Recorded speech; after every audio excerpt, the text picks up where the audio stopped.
Good afternoon, traders and investors. Will back here with another one, coming to you with a Wednesday market recap. Hope all of you had a very beautiful day of trading today. And in today's markets, guys, well, we had a nice little push up by the bulls after yesterday's red market movements, and most of the heavy lifting was done once again by financials, really running hard after their suite of earnings that they've been having in the most recent last few days. Today's winners in terms of financials, guys, definitely has to be Morgan Stanley. We've seen that a lot in the past few days. Trading revenues, investment banking revenues have been up, and Morgan Stanley putting on a show today about up 6.5%. But then we also had a more consumer-facing bank do very well too. US Bancorp up a decent little 5%. So today, once again, was a story all about financials, and we have to always keep an eye on the rotation at hand, guys, because there was not much strength in the QQQs today. A lot of the big tech names getting left behind, but as long as your other major sectors, guys, keep putting in some gains, they will keep the SPY relatively healthy. Now, in terms of what we're going to do in today's video, number one, we're going to go through one company earnings that is not on this list, but that did have earnings yesterday, and that is going to be Louis Vuitton, one of the holdings in my long-term portfolio that has been taking a little bit of a beating here in the last 3-4 months. So we're going to look into their earnings and see if they can provide some insights as to the health of the consumer worldwide in different segments. Thereafter, we're going to go through our major technical analysis rundown of our major stock market indexes, see how those are doing, followed by our major big tech names, see whether or not there's some good opportunities to be had there before a lot of the earnings that get released in the next 2-3 weeks. And that is pretty much going to be it for today. No portfolio update today. That will be saved most likely for the Friday session. Now, just before we do that, guys, keep in mind tomorrow is a very important day. Big retail sales numbers coming out tomorrow morning, and that is going to be front and center for everybody because we know the concerns lately have been all about the health of the consumer and how it translates into the economy. So this report is going to be your market moving event for the entire week pretty much. Couple that with two very large earnings reports tomorrow, TSMC and Netflix. Netflix starting us off with a banger in the big tech names, and TSMC, of course, one of your market leaders in the semiconductor trade. So going to be very curious to see how the markets react to these major two earnings. And of course, we will cover them on the channel tomorrow. Now, in terms of the price action today, SPY up a very healthy 0.43%. The QQ largely flat, but look at the rotation, guys, right? Pay special attention to this rotation. All of the big tech names consolidating a little bit, but we had the entire rest of the market make up for it. Semiconductors, decent day, led to the upside by the freight train that is known as NVIDIA.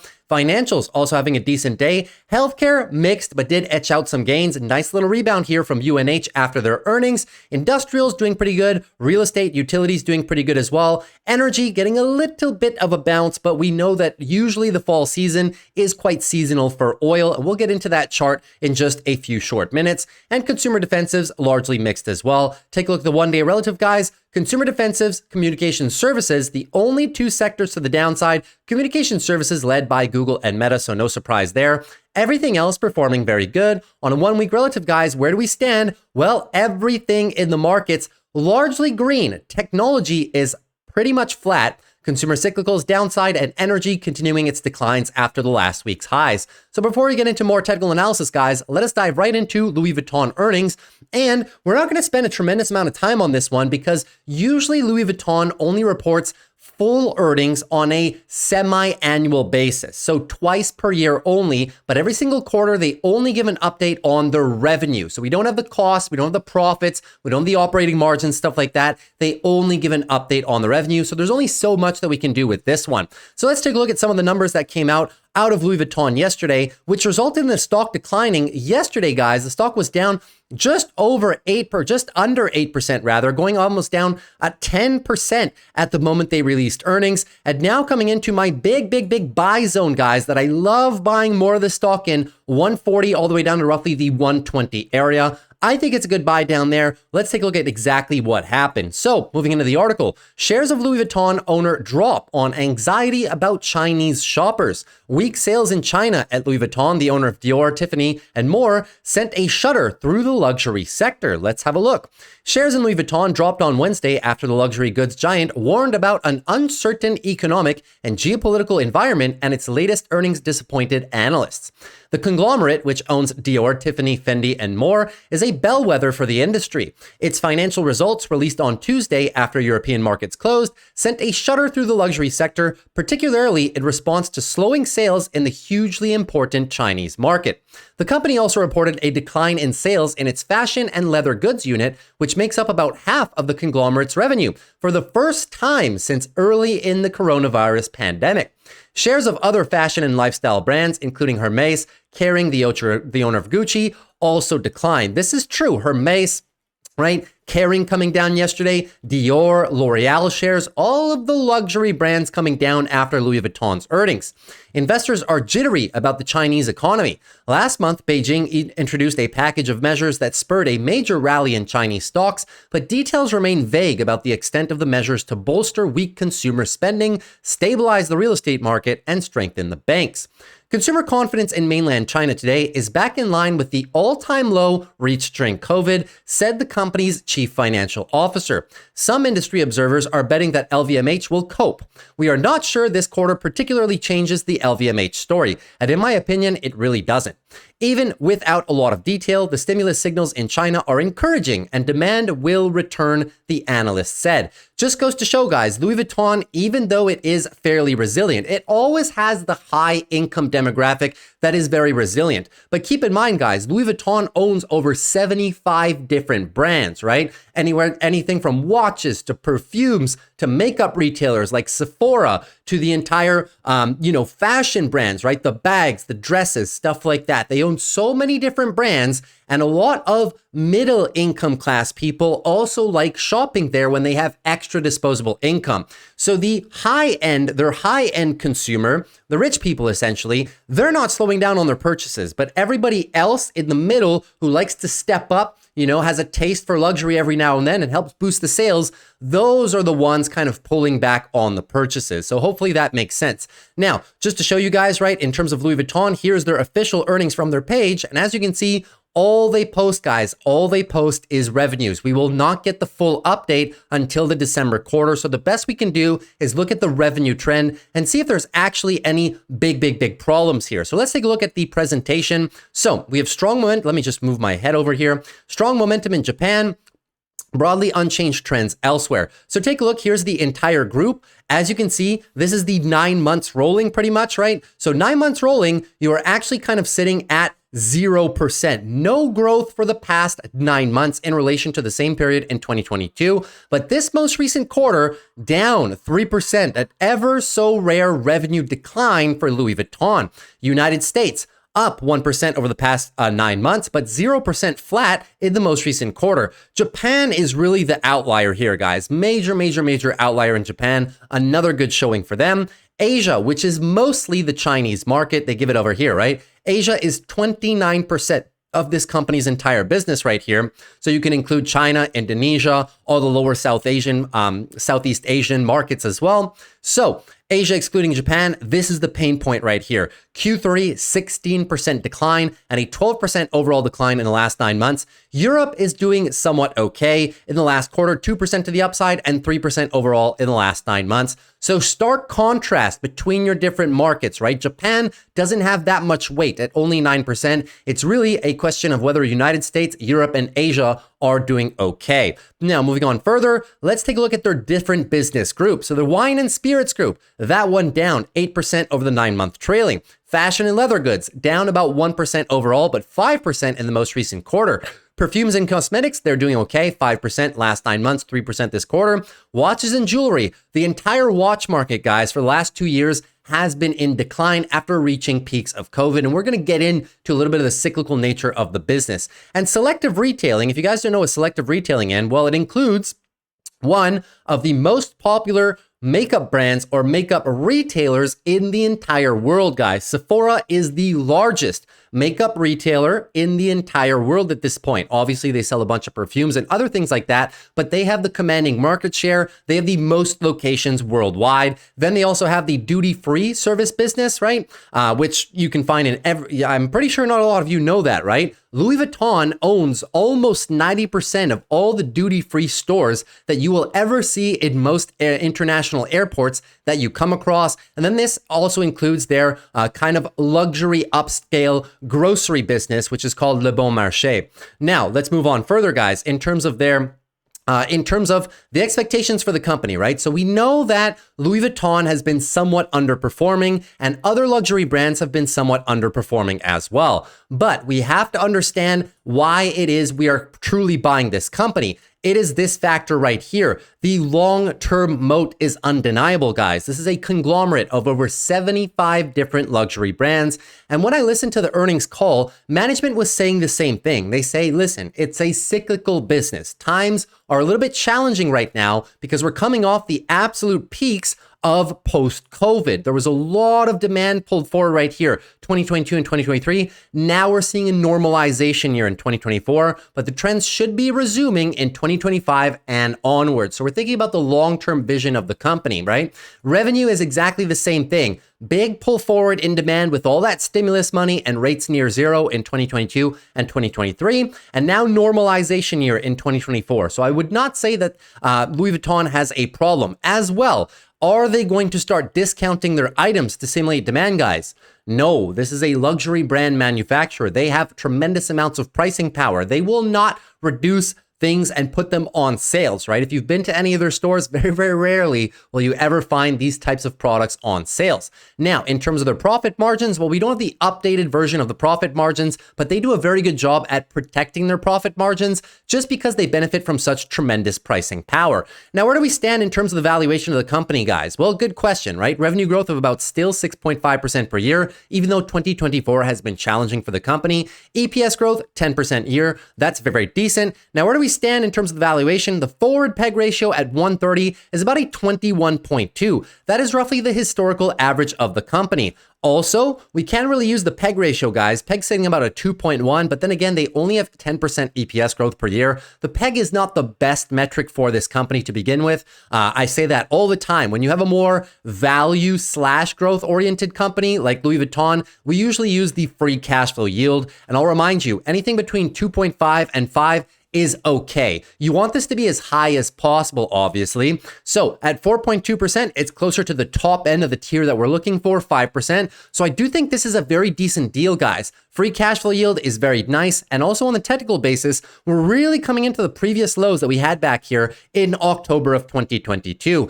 Big range of consolidation. But I want to address the question of, is Louis Vuitton's moat being challenged right now, or are they just going through a little bit of a cyclical downturn as many other retailers are facing right now?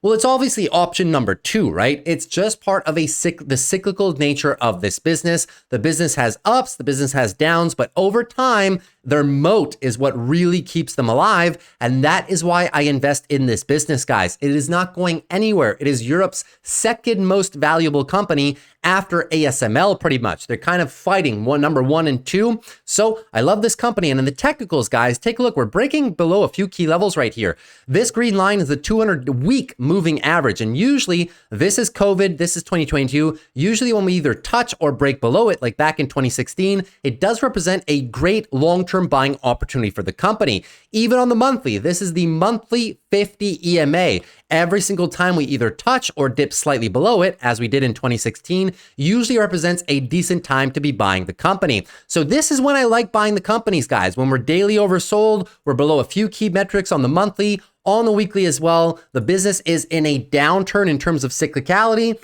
and everybody thinks that the floor is going to come undone and that Louis Vuitton is topped and is never going to get back there ever, right? Well, obviously we know that that's not the case. This is an extremely resilient business model as a whole. It has its ups, it has its down with the cycle of the economy, but I am very confident in being in this one for the long-term position. And I have been adding a few more shares to my long-term portfolio down here, right? If Louis Vuitton is all the way up here, guys, and you kind of feel a little bit of FOMO, you are disappointed that you didn't buy down here, well, when it comes back down to give us an opportunity for entry, we have to take that if we like the company, right? This is when we need to be buying these types of companies, when they're getting absolutely crushed month after month after month, and we know it's a cyclical business. Same thing for ASML that happened yesterday, right? When it comes into our target valuations, there's, everybody wants to buy these up here when they're smashing the new all-time highs. But when they come down below, they have, 20% declines in 2 days, coming into great levels and great valuations as well. Nobody wants to buy these companies. This is exactly when you should be buying these companies if it's a high conviction trade for you. Now, I don't own many retailers in my long-term portfolio, that I admit. I only own Louis Vuitton and Costco. Those are the only ones. But if I had to get one other one that is a very good bellwether for any type of recession or consumer slowdown, it would have to be TJX. TJX is on the complete opposite side of what Louis Vuitton tries to do. This is a discount retailer that does have very nice brand names, right? TJX. In Canada, we have Winners, we have Marshalls and stuff like that. You guys know it as TJ Maxx down there. They also have HomeSense. Great deals, affordable prices. So a lot of people love shopping here. This has been the true retail winner, in my humble opinion, of this economic downturn cycle. So one of those two companies, guys, those are the only two retailers that I would feel confident holding over the next 10, 15 years because of their business models, right? It's not the fact that they're hype right now. They have all the attention right now. It's the resilience of their business model that will keep them alive for the long term and keep them growing and growing and growing. So yes, we have somewhat of a very long 2-year range of accumulation down here, but it reminds me of a lot of other very high quality companies that go in these tightening ranges for a long time sometimes. Costco was one of them for about 2 years at that point, right? Visa was another one, 2021 through 2023. And then we have the expansion. A lot of these high quality companies, guys, go on these prolonged dips or in these prolonged range cycles. The best we can do is buy the bottom when nobody wants these companies, when people think the story is over, because all they're doing is looking at the most recent price action. But we know if we are investing in this, we're investing in it for this, the fact that they are a powerhouse, a luxury conglomerate, and all they do is acquire competition, acquire competition, acquire competition, and that will continue for many, many years to come. So that's my analysis on Louis Vuitton. I really like it down here to add to the long-term portfolio. Now, moving into our technical analysis portion of the video, moving into the SPY. So we're going to do this quite quickly because nothing has changed as a whole. So as of right now, guys, still maintaining this very nice daily uptrend. Nothing wrong to see here. No red flags. Take a look at the hourly, guys. We have not yet regained the hourly time frame. This is a nice hourly push, but it is not saying that we regained the hourly time frame, so we cannot say the daily higher lows are here just yet. So in the event we get more pullback tomorrow, still looking for a daily higher low.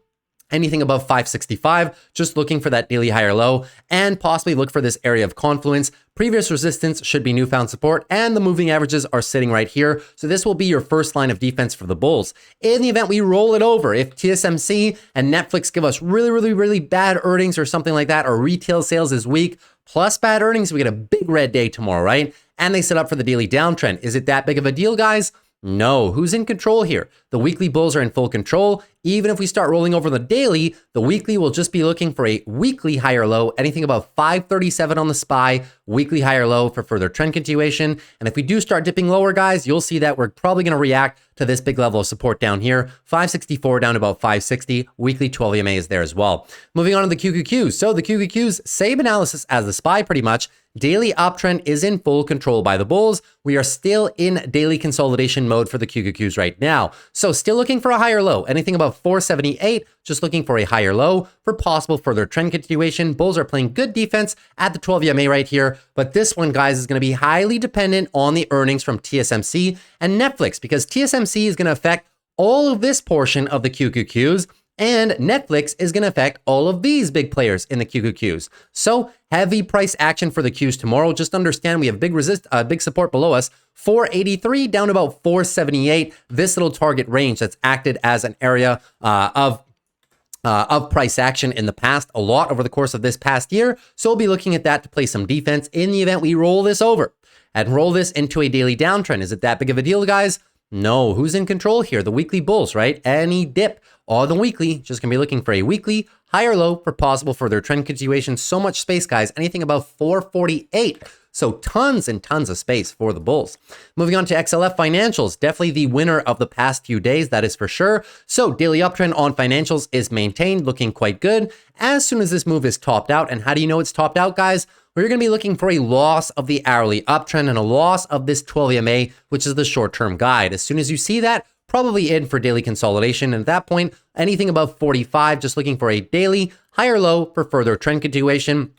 And even if we roll this over, guys, roll over the daily downtrend, is it that big of a deal? No, once again, right? Now you're getting the point. The higher time frames are the ones that have the highest weight, in my opinion. So at this point, any larger pullback, we'll just be looking for a weekly higher low, anything above 44.60, right? Breakout, possible retest of the resistance range, and maybe run for another leg. Looking quite good. Moving on to healthcare right now. Healthcare not looking too bad either, 0.28% to the upside. Trying its best, right, to get this daily uptrend in shape. We had a big daily downtrend here for about a month and a half, and now the bulls have finally put in an engulfing move. So we're trying to set the daily higher lows and trying to go for that daily trend change. Let's see if the bulls can do it, trying desperately to protect this hourly uptrend right here. So we'll see if they can follow through on this tomorrow. As of tomorrow, guys, no major healthcare names. We have Elevance and stuff like that, but no big ones like United Health that have a tremendous weight in the whole sector, right? Elevance is fairly large, but it's not even close to being as large as UNH, right? So they could have an impact. We also have, we had Abbott Labs come out today. They did okay. But for the most part, Elevance is going to be the biggest one tomorrow. So we'll see how those go. But healthcare not looking too bad. Need to get this daily uptrend going though, guys. Break of 155. If we confirm the daily uptrend at that point, you will have your weekly lows are being set. And then we will look on the size of this weekly retracement up to see if the bulls can either V-shape or do the two-step weekly uptrend recovery process, because now we know we're still in the context of a weekly downtrend. And even if we roll over, guys, and break these lows, keep an eye who's in control of the longer time frames here, the monthly, looking for a monthly higher low for further trend continuation. If we come back here on XLV, 147 could be a great breakout, retest, and possibly run for a longer duration swing trade. Moving into semiconductors right now. So semiconductors, a little bit flat today, right? Not much recovery after yesterday's massive 5.5% move to the downside. So the analysis remains the same. We are still in a daily uptrend, hunting for the daily higher low for possible further trend continuation. How do you know that the daily lows are set, guys? We need to see a recapture of the hourly uptrend. And in my opinion, guys, the way this one breaks, right? Either further daily consolidation or daily uptrend or hourly uptrend resumption into possible next leg up is entirely going to be, of course, up to TSMC tomorrow. So we'll cover their earnings tomorrow after the close for sure. So very, very tough to derive how the price action is going to move. Just know one thing. If the earnings are bullish, we have a really good chance of continuing with this daily uptrend. If they are bearish and we retest these lows, we will be losing all of the daily momentum. It opens up the door for the bears to then set the daily lower high using this area right now as resistance if we come back into it, rolling over on the daily. And at that point, we'll just be looking for weekly further consolidation, anything above 214, looking for a weekly higher low for further trend continuation. And I'll be looking to possibly make some plays if we do roll over down here on individual semiconductor names, guys. How am I going to do it? Of course, by using the wheel strategy, writing short puts, because it does best in a situation where we kind of have sideways and a lot of volatility. Moving into IWM Russell, this one is really starting to run, guys. 1.65% to the upside. This one's really coming alive over the past week and a bit as the tensions, the recession tensions are kind of waning. The Middle Eastern geopolitical conflict tensions are waning down a little bit too. Well, the Russell is really starting to come alive. Keep in mind, though, we are approaching a very, very large area of resistance, and this is the 225 up to about 235 zone, the prior all-time highs for all intents and purposes. But got to give it to the bulls, guys. They are looking very nice right now. So daily nice push higher. Eventually, if we get rejected from here, we will just be looking for a daily higher low. Anything at that point above 215, looking for the daily higher low for possible further trend continuation. Second attempt at making a move into the resistance zone. The weekly, though, if they close like this, it's going to be looking very strong, guys. Weekly uptrend will be confirmed at that point with a lot of momentum, and it could be the bulls' cue to start cracking the previous all-time high resistance range.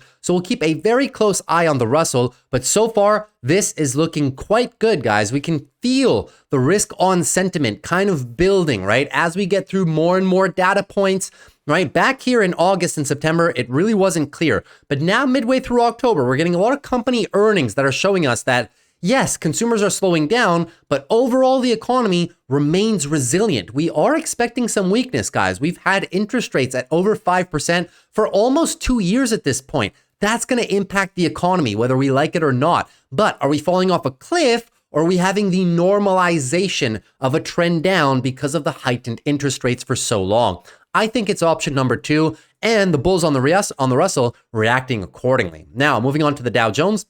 Dow Jones, 0.79%. Nothing to see here from the Dow Jones, as if yesterday's drop didn't even happen. Gorgeous, gorgeous, gorgeous daily uptrend on the Dow Jones right now, guys. So beautiful, beautiful lows are set right now. So we need to see them recapture the hourly uptrend. If they do recapture, we can say that this is going to be the new daily higher low. But until that is done, guys, we cannot say that. So as of right now, if we consolidate tomorrow, bad earnings, bad retail sales, expect further daily consolidation at this point, anything above 41,900, looking for the daily higher lows for further trend continuation. And of course, the next area of support is going to be the previous highs of resistance sitting right there at about 42,350-ish. But all in all, Dow Jones looking good. Who's in control of the longer time frames here, guys?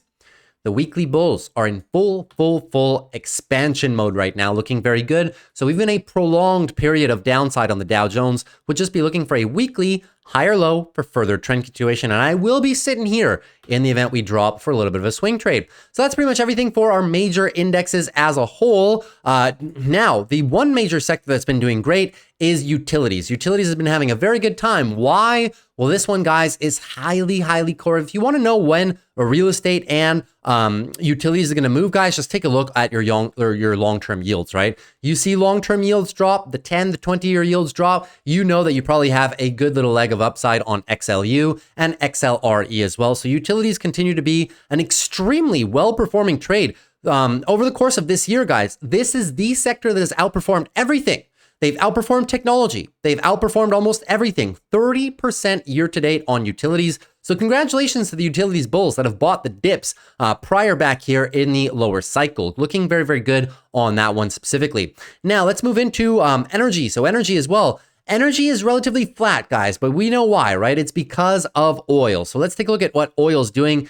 Big pullback in the most recent week. This was the heightened geopolitical tensions, and now we're getting some kind of return to normal seasonality. I'll remind you, this is the chart for seasonality on oil, and as you can see, fall is usually a very weak period. But this is completely logical for a number of reasons, guys, right? Well, number one, people tend to do a lot more driving, a lot more vacationing in the spring, summer, and early portions of fall. And that activity kind of trends to the downside after people's kids go back to school, people go back to work after taking their summer vacations. You have a drop off in consumer demand as well. But also think of another factor such as agriculture, right? There's a ton of demand that builds up early on in the season here, especially for agricultural purposes across the entire world. Now, obviously that ceases coming into late fall as crops are harvested. And then the one thing that resumes in early December and January is pretty much your heating oil costs for the portion of the world that is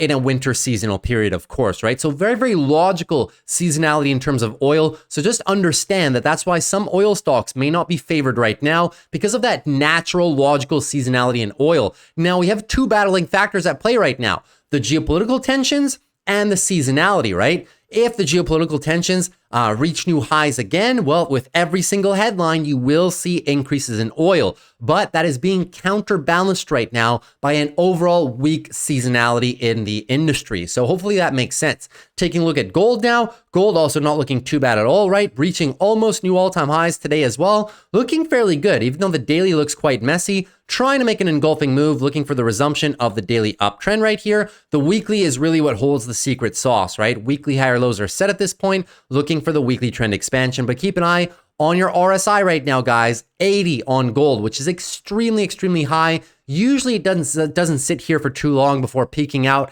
and consolidating a little bit more. If we do find some of that extended weekly consolidation, perhaps for a few weeks, you're just going to be looking for a monthly higher low for further trend continuation. So gold, very tough for me to play it up here. But if we get some extended consolidation here with the rest of our markets, perhaps, or independently, I would be a big fan of playing gold if we retest the 26 handle or anything in the 25 handles as well.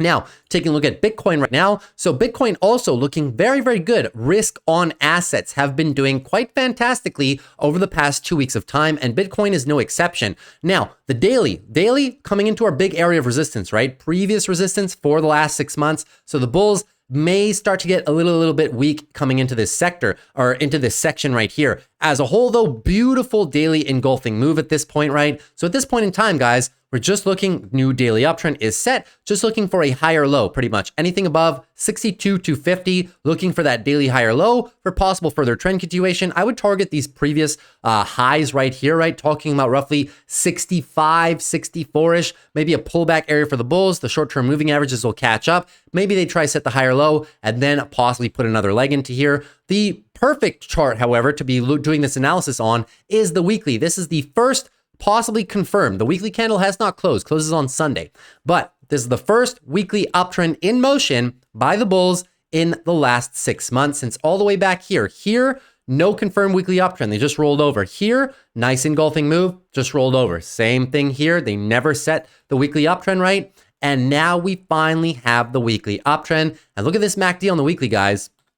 I think Bitcoin is going to have its momentous rally. The only thing that stands in the way of this rally between us and Bitcoin really starting to push the levels right now is going to be arguably the recession data that comes out of the US economy, right? So keep a close watch on that. Now let's move into our big tech names, shall we? So moving into Apple right now, let me just, I find myself a little bit orange here. So let me just fix my, apparent medical conditions real quick, guys, because I don't want this to come out too orange. Is that a little bit better? Oh, now I don't have as much of a tan. All right, nice. So let's move on. Now moving into Apple. So Apple not looking too bad, but as I was saying yesterday, right? This breakout is not a confirmation. It did not break out high enough for me to say, okay, they can possibly use this level of support and go back. We will see tomorrow. Apple will be affected by TSMC and Netflix earnings in tandem. So we will see, can Apple confirm the daily uptrend breakout? That will be a breakout of the all-time highs, 237.69.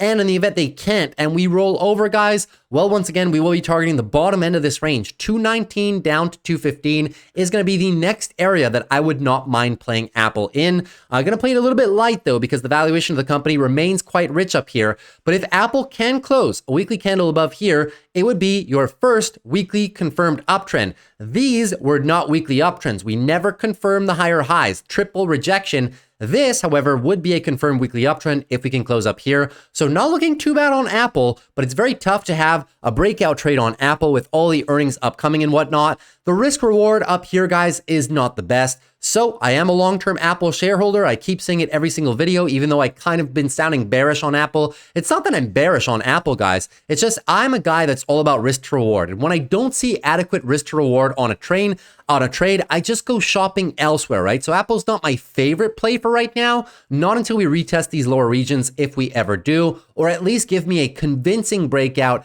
and retest to give me some better levels to be playing off of here, right? Now, moving into AMD, give me a very brief moment. So AMD down about 0.33%. Not the worst day by AMD, but unfortunately they have now lost the daily uptrend, right? So daily uptrend was nice, and unfortunately it has come undone with this big move right here, flushing the daily lows. So at this point in time, what are we going to be looking out for, guys? At this point, possibly any rally is just going to be looking for a lower high, and then it's up for the bulls. They have to do the two-step process again, two-step recovery process, because the V shape at this point is somewhat unlikely, right? This is a big move swing to the downside. So we'll be looking out for the two-step recovery process. The bulls still playing defense in the area that they should be playing defense in, which is this congested area, the roughly 163 down to roughly 153 location. So keep an eye on whether or not we break this region. But the true secret here is on the weekly. What are we trying to do, guys? Trying to go for the weekly uptrend shift. And right now we're hunting for a weekly higher low. At this point, anything above 133, looking for the weekly higher low for possible further trend continuation. The way I like playing this one, guys, if we're unsure where it's going to stop, that's why I like playing short puts. So for the next week, I'll probably be looking for short puts in the mid 140 range, which is decent value for AMD, in my humble opinion. Just unfortunate that this one can never really seem to get much of a rally going, right? I mean, they come back, but we've been arguably stuck in the same price range, guys, since January, right? So if you clip these at the lows, you're getting really good upside. But in terms of long-term shareholders, we really haven't moved that much, have we? So not looking too bad on AMD. I'll continue to play it with short puts. Moving on to Amazon right now. Amazon also not looking the worst. 0.43% to the downside. And what is Amazon trying to do up here? So I'll remind you the context. Daily downtrend, big engulfing move by Amazon. Now we have to do the two-step process, right? Higher low into higher high. So that is what they're trying to do right now, using the daily moving averages as support right below them. Let me zoom in because you can barely see these candles. So looking for the break of resistance, guys. That'll be 191 down to about 197. Get that break of resistance and you're going to be looking very good, guys. You confirm this daily uptrend. You have officially confirmed the weekly higher lows and you're on possibly for leg number 3 of this beautiful weekly uptrend. I love Amazon. And I've been saying it all along, guys. These dips in the lower 180s, they are all buying opportunities. So hopefully you guys have been able to pick up a little bit of shares and build your position a bit more. In the event we fall lower and retest the 180s, well, of course, guys, I will be looking to buy this stock a lot more and probably going in with some leap call options as well. So all in all, looking quite good for some Amazon. Keep a key eye on that breakout territory, but all in all, looking very good for some swing trade continuation. Moving into Google right now, Google down about 0.10%, not the worst showing from Google, but they haven't really done much, right? Ever since arguably in about a month of time, we really haven't done much at all. We've just been sideways, right? We had the daily uptrend, the bears converted to the daily downtrend. Now we have a nice engulfing move bounce, right? Roughly a 80% retracement, slightly above 80% retracement, very good size. And now they need to confirm the new daily uptrend and push into the 171 up to about 178, which is the next area of resistance. The best pattern I can see right now on Google is this quite obvious daily head and shoulders, inverse head and shoulders. And usually these are a high probability pattern, right? We also have the MACD, which is coming slowly but surely back into bullish territory. So we'll see how the bulls react to this zone. But one thing's for sure, guys, if we retest the lower 160 to 155 region on Google, I will be very, very, very interested in loading up again with some aggressive positions, talking some short puts with a lot of time on them, and also adding to my leap call positions too. There are earnings coming up next week, or rather in 2 weeks on Tuesday in 2 weeks. Moving on to Meta right now. Meta down about 1.62%. Daily downtrend is now set on Meta. So we have lost the daily uptrend, daily downtrend, loss of the 12 EMA as well. Is it that big of a deal, guys? No. Look at this weekly chart on Meta. Looking extremely, extremely good on Meta, guys. Looking for the weekly higher low. At this point, anything above 494, looking for the weekly higher low for further trend continuation. So you know me, this is one of my favorite trades, guys.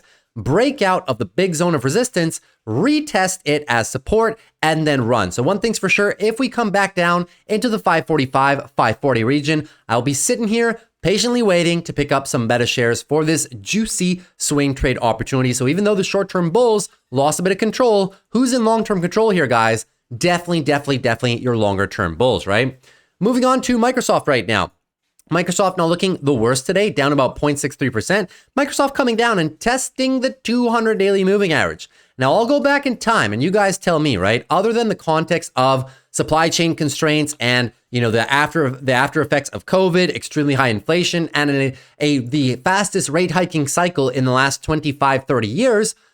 Now, any other market than a true bear market, right? Has it been a good proposition to buy Microsoft at the touches of the 200 daily moving average? Well, I'll go back. This is COVID.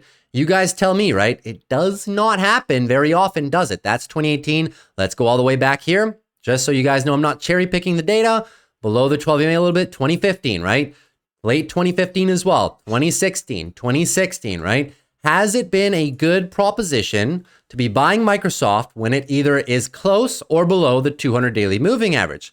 Usually, yes. Now, can we fall a bit lower? Absolutely, which is why I've labeled this big area of support on the chart right here, 405 down to about 392. This is going to be the location that I want to go heavy with size on Microsoft. But today, I actually bought my first leap call option on Microsoft. So happy to say that we're in this one with a little bit of size. But if we come down here, I will be averaging in with more contracts. So curious to see how Microsoft evolves. I have a ton of call debit spreads, which I showed you guys yesterday. Now I have a leap contract. I am going heavy on Microsoft because this sideways action since the beginning of the year, guys, this is literally since January, right? This is the first 2 weeks of January. Since then, we haven't done anything. But what has improved? The fundamentals of the company, right? Quarterly earnings going up, profit margins maintained, free cash flow moving higher, EPS expanding, quarterly basic expansion, annual basis expansion, annual basis revenue expansion as well. All of the analyst price targets currently above the current share price for the stock. So you guys be the judge whether or not you want to buy Microsoft here, but I am, and I'm going in with some pretty heavy size. That being said, who's in control here? Well, we've kind of lost the daily uptrend, right? Flushing again. So this price action, not the prettiest price action. But what are the bulls trying to do on the weekly, guys? We are trying to set up for the weekly higher lows, for the possible continuation of the weekly trend change, and get through this resistance area of 425 up to about 435. Microsoft coming up with earnings in just 2 short weeks of time. So that's how I'm looking to play some Microsoft. Taking a little bit of call debit spreads right here. I threw in a leap, but if we come down here, guys, the positions for me will get a lot more heavy. Moving into Netflix right now. Well, we can't really say too much about Netflix, right? Because Netflix has earnings literally tomorrow after the close. So at this point in time, all we can focus on is whether or not we are over or below this big area of support. And we are literally right on top of it. The expected move for Netflix tomorrow is about 7%. So 7% to the downside. From here, let's say we do not move, 7% will take us back down into the 650 range. 650 range was a previous quite large area, right? I'll just put it on the chart right here. You will see that reacted nicely from it in the past, right? Congestion in this area a lot, and the 200 daily moving average is sitting right down there in that area too. If we were to fall all the way down there, it would just be, in my opinion, looking for a monthly higher low for possible further trend continuation. So we'll keep our eyes peeled. And of course, if Netflix just rockets 7% higher or less, just looking for the continuation of the weekly uptrend. So we'll see how Netflix reacts tomorrow, and I'll give you my thoughts after their earnings. And if they dip, pretty sure it's going to be a buying opportunity. So I'll keep you guys updated on how I'm playing it tomorrow after earnings. Moving on to NVIDIA right now. NVIDIA up about 3.13%, not looking too bad. So very nice momentum right there. Daily uptrend is still in motion, coming back and back testing, guys. The 130 down to about 126 location right there. So still upholding our support. Very decent location as of in terms of support. Weekly 12 EMA is sitting there too. So daily price action is your guide right now, and as of now, it's looking quite good. Now, full focus is going to be on TSMC tomorrow, of course. So we'll just see how they react to that. As of right now, though, weekly uptrend is maintained. So even if we give all this back and start flushing, right, only looking for daily higher lows at that point, and even looking for weekly higher lows eventually too. Moving on to Tesla. Tesla up about 0.8%. Now, what are we looking at on Tesla, guys? Flat for the last 4 days, and we're reacting nicely to this green line right here, which is your 200-day moving average. Still in the context of a daily downtrend, and we have earnings next Wednesday. So keep that in mind, guys. If you're looking to play Tesla, there's not that many days prior to their earnings. So we are also reacting from this very large area of support, the whole 220 down to 200, which is the very large area that the bulls have loved playing some defense in the past. So we will keep an eye on whether or not they can protect this. Any consolidation lower, guys, if you get one leg further down into the lower 200s, I will probably be looking to play some short puts. Think about the 190s all the way down to about 180. I'll be very interested there. As of now, they're holding up support, but very tough for me to position prior to earnings, right? And now lastly, Palantir. Palantir down about 1.18%. Not looking the worst, guys. The Palantir bulls have been playing some great defense on early morning dips, right? They tried to flush it lower yesterday. The bulls played defense, tried to flush it lower. They was down 4.5% today, and they brought it back to only negative 1.18. So the Palantir bulls are definitely playing defense, but they have lost the short-term uptrend. Let's not get it twisted, right? So hourly downtrend is in motion. The entire time that hourly downtrend is in motion, we were looking at this, right? Just looking for a healthy daily higher low for possible further trend continuation. Playing good defense at the 12 EMA right now. In the event the Bears take back even more, claw back this even more, well, at that point, guys, you'll have lost most of the daily momentum. The Bears have a chance at setting up the lower high into lower low, and then we just go into very healthy weekly consolidation, right? Beautiful weekly uptrend, looking for a weekly higher low for possible further trend continuation. And I would love to see them come back down, guys, 39 down to 38. I know, I apologize to all the Palantir bulls. You guys want to see this go up, and I do too. I own a ton of shares down here at 11. That being said, I still want them to come down so I can make some more aggressive swing trades on them. If they come down 39, 38, I would love to play some short puts in the 36, 35 region, a bit more aggressive in that fashion. But all in all, guys, no red flags on Palantir just yet. So keep your eye on the size of this pullback. If they pull back too much into 39, Suffice to say, the bears will have the chance to set up for the daily downtrend, and we will be heading into a little bit more weekly consolidation. But Palantir does this all the time, right? Few weeks of consolidation, right? Few weeks of consolidation, this time a little bit more, before putting in another beautiful leg. So that's pretty much everything we had in terms of today's video, guys. Hopefully you enjoyed that one. If you did, consider dropping a like. Would appreciate it for the growth of the channel. Also consider subscribing to the channel if you're new. Would love to have you back. We do these every Monday through Friday. And lastly, if you have any questions at all, guys, as per usual, always feel free to leave them down below in the comments. If you want me to look at a specific stock in terms of technical analysis, if you want a second opinion on an options play, not financial advice, of course, and if you want to discuss the macro environment right now, always feel free, guys. Leave your comments or questions down below, and I will usually answer you within the first 24 hours. Take care. Have a good day of trading tomorrow. See you after the close, and peace.